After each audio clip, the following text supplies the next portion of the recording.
اس رات گھڑی رک گئی تھی، پر کہانی چلی گئی صدیوں تک۔ 1877 کا سال تھا۔ پورا گاؤں سو رہا تھا، پر ایک بزرگ گھڑی ساز رحیم استاد اپنی دکان میں جگ رہا تھا۔ اس کے ہاتھ میں ایک ٹوٹی ہوئی گھڑی تھی جسے وہ 40 سال سے ٹھیک کرنے کی کوشش کر رہا تھا۔ کہتے ہیں وہ گھڑی کسی نواب کے دل سے جڑی تھی۔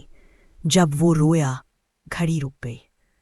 رحیم استاد ہر رات اس گھڑی سے بات کرتا، تو چل پڑ تو میں بھی جی اٹھوں۔ اس رات بجلی کی چمک کے ساتھ آواز آئی، ٹک ٹک۔ گھڑی چل پڑی، لیکن اس کے اگلے پل رحیم استاد کی سانس تھم گئی۔